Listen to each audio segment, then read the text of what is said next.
Hello everyone, welcome back to new video. So guys, जैसे कि last video में एक कमेंट्स वाली वीडियो मैंने बनाई थी जिसमें आप लोगों की कुछ कमेंट्स थी, मैंने उनके एक ऑनेस्ट आंसर दिए थे जो भी जेन्युइन आपकी कमेंट्स थी। तो आज भी मैं उसी वीडियो को कंटिन्यू करते हुए आपकी कुछ और कमेंट्स आई हुई हैं उनके आंसर देने वाला हूँ। सो वीडियो को अंत तक देखें और आपने चैनल को सब्सक्राइब नहीं किया तो चैनल को सब्सक्राइब कर लें, या फिर आपके जो भी दोस्त किसी भी जेईई एग्ज़ाम की या तैयारी कर रहे हैं, किसी भी इंजीनियरिंग एग्ज़ाम की तैयारी कर रहे हैं, उनके साथ भी वीडियो को शेयर करें ताकि वो भी वीडियो का ज़्यादा से ज़्यादा फ़ायदा उठा सकें। तो चलिए स्टार्ट करते हैं। पहली जो कमेंट्स थी, पहली कमेंट्स है हमारी, रीजनिंग की प्रैक्टिस कहाँ से करनी है एसएससी जेईई स्पेशल।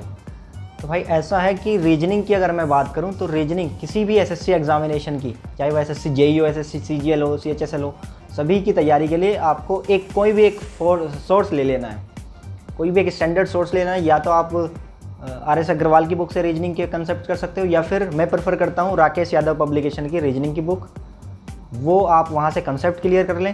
3 स्टेप आपको रीजनिंग की तैयारी करने के लिए करने हैं। पहला, कंसेप्ट क्लियर करने हैं। दूसरा, आपको उसी एग्ज़ाम के जिसकी भी आप तैयारी कर रहे हो, एसएससी जेईई, सीजीएल, सीएचएसएल, या फिर यूपी जेईई, या फिर राजस्थान जेईई, जिस भी एग्ज़ाम में रीजनिंग आती है, तो आपको 3 स्टेप फॉलो करने हैं। पहला स्टेप रहेगा आपको रीजनिंग के कॉन्सेप्ट्स करने हैं, जो कि मैं प्रेफर करता हूँ कि आप राकेश यादव पब्लिकेशंस की रीजनिंग की बुक लें और वहाँ से कॉन्सेप्ट्स क्लियर कर लें। और कुछ यूट्यूब पे लेक्चर्स भी हैं पीयूष वर्सने सर के, जो कि बहुत अच्छे लेक्चर्स हैं, तो वहाँ से जाके भी आप वो वीडियोस देख के अपने कॉन्सेप्ट्स क्लियर कर सकते हैं। तो पहला स्टेप कॉन्सेप्ट्स क्लियर करना, दूसरा उसी एग्ज़ाम के प्रीवियस ईयर क्वेश्चन करना, तीसरा स्टेप रहता है टेस्ट सीरीज लगाना। तो इन 3 स्टेप्स में आपकी रीजनिंग। कमेंट में ले लेता हूँ। नेक्स्ट कमेंट है, सर मैं डिप्लोमा कर रहा हूँ और बीटेक ना करूँ तो फ्यूचर में कोई प्रॉब्लम नहीं होगी क्या?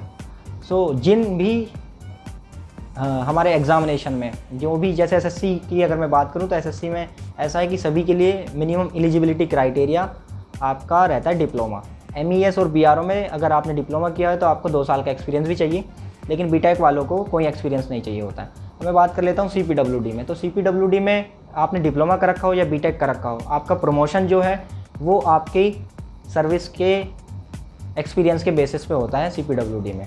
और जगह पे भी ऐसे ही होता है, लेकिन सीपीडब्ल्यूडी स्पेशल में बात करूं तो सीपीडब्ल्यूडी में आपका जो एक्सपीरियंस बेसिस पे ही प्रमोशन होता है। अगर बात कर लेते हैं कि डिप्लोमा किया हुआ बीटेक ना करूं तो कोई प्रॉब्लम नहीं होगी क्या? तो डिपार्टमेंट में रहने के बाद आपको मिनिमम 4 साल की सर्विस करनी है, उसके बाद आप डिपार्टमेंटल एग्ज़ाम दे सकते हो। आपने चाहे बीटेक कर रखा हो चाहे डिप्लोमा कर रखा हो, इससे कोई फ़र्क नहीं पड़ता। आपकी 4 साल का मिनिमम सर्विस पीरियड होना चाहिए डिपार्टमेंटल एग्ज़ाम देने के लिए। और प्रमोशन में डिप्लोमा या बीटेक वाले में कोई भेदभाव नहीं किया जाता है। यहाँ नो डिस्क्रिमिनेशन पॉलिसी चलती है प्रमोशन के टाइम पे। अब बात कर लेते हैं नेक्स्ट जो आपकी कमेंट है वो है, एसएससी जेईई में सैलरी कितना मिलता है? तो भाई सैलरी जो है सिटी टू सिटी डिपेंड करता है, जो कि एचआरए बदल जाता है। लेकिन बेसिक पे की अगर मैं बात करूँ तो बेसिक पे आपका 4200 ग्रेड पे की जॉब है तो 35,400 रुपये बेसिक पे रहता है। उसमें आपका डीए ऐड हो जाता है, डीए अभी 31% के समथिंग चल रहा है। उसके बाद एचआरए डिफरेंट सिटीज़ के लिए अलग होता है। उसके बाद टीए मिल जाता है आपको, ट्रांसपोर्टेशन अलाउंस। तो ये सारी चीज़ें मिला के 50, 55, 60 हज़ार रुपये के समथिंग मिल जाता है, और depends on the HRA in which city you have your posting. Okay, so next मैं बात कर लेता हूँ। नेक्स्ट आपकी कमेंट है, सर गवर्नमेंट जेईई होने के बाद बीटेक कर सकते हैं क्या? प्लीज़ आंसर करें। तो सेंट्रल गवर्नमेंट की अगर मैं बात करूं तो सेंट्रल गवर्नमेंट में आपको जैसे ही आप जेईई बन जाते हैं उसके बाद 5 साल का मिनिमम सर्विस पीरियड होना चाहिए, जिसके बाद आपको स्टडी लीव मिल जाती है 36 मंथ की, मैक्सिमम 36 महीने की आपको स्टडी लीव मिल जाती है, लेकिन उसके लिए मिनिमम 5 साल का आपका सर्विस पीरियड होना चाहिए। तो ये रहता है कि अगर आपने डिप्लोमा किया हुआ है और आप बीटेक करना चाहते हो आगे, तो स्टडी लीव आपको मिल जाएगी 5 साल की मिनिमम सर्विस पीरियड करने के बाद, मैक्सिमम 3 साल की। वो भी डिपेंड करता है कि आप जिस लोकेशन पर पोस्टेड हो वहाँ पर ज़्यादा काम चल रहा होगा तो जाहिर सी बात है आपको काम छोड़वा के आपसे, या आपके पास कोई प्रोजेक्ट है, पहले तो आप खुद ही भी नहीं जाओगे प्रोजेक्ट छोड़ के। और दूसरी बात, अगर प्रोजेक्ट चल रहा है तो आपको छुट्टियाँ अलाउ नहीं की जाती है नॉर्मली, वो डिपेंड करता है कॉम्पिटेंट अथॉरिटी पे। ठीक है, तो यही है कि जेईई होने के बाद आपको 5 साल का मिनिमम सर्विस पीरियड करना होगा, उसके बाद आपको 3 साल का मैक्सिमम छुट्टियाँ मिल जाती हैं स्टडी लीव। अब भाई का एक कमेंट्स है, भाई ट्रेनिंग पीरियड में हिंदी पेपर का भी एग्ज़ाम होता है क्या? भाई हिंदी का कोई एग्ज़ाम नहीं होता पर्टिकुलर कि आपकी हिंदी टेस्ट करनी है, लेकिन थोड़ी बहुत हिंदी आपको नॉर्मली आनी चाहिए, ये हमारी मातृभाषा है आप कह सकते हो। इस तरीके से। और ये राज्य भाषा भी है हमारे देश की, तो हिंदी आनी चाहिए। लेकिन ऐसा पर्टिकुलर कोई एग्ज़ाम ट्रेनिंग कराते हुए नहीं होता है। ट्रेनिंग में सिर्फ आपकी जो भी रूल्स पढ़ाए जाते हैं, जो भी स्टैंडर्ड प्रोसीजर हैं या फिर स्पेसिफिकेशंस हैं किसी पर्टिकुलर डिपार्टमेंट की, शेड्यूल ऑफ रेट्स हैं, एनालिसिस ऑफ रेट्स हैं, इनसे रिलेटेड क्वेश्चंस से ही आपका टेस्ट होता है ट्रेनिंग के टाइम पे। कोई ऐसा पर्टिकुलर हिंदी का एग्ज़ाम नहीं होता। एक भाई का हमारे कमेंट्स है, सर आपने ऑफलाइन कोचिंग की थी या ऑनलाइन कोचिंग की थी?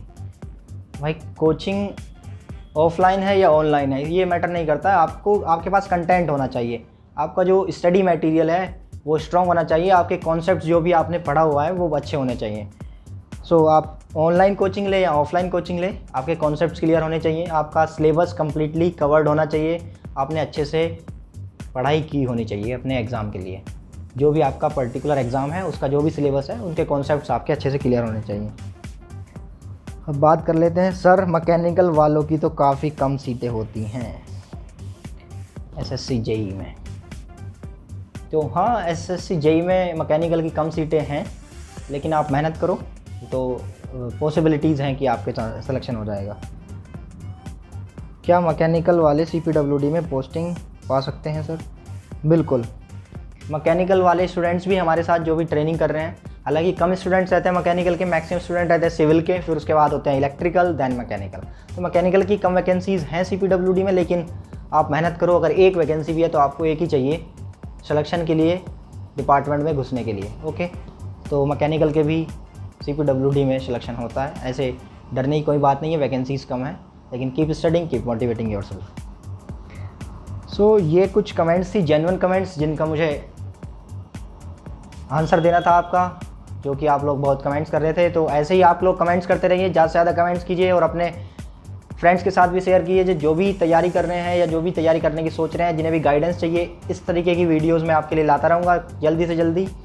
आप क्या करें, कमेंट्स कर करके बताते रहें कि आपको क्या क्या क्वेरीज़ हैं, उन क्वेरीज़ के आंसर मैं खुद देने वाला हूँ। So guys, thank you for watching this video, keep studying, keep motivating yourself and all the best.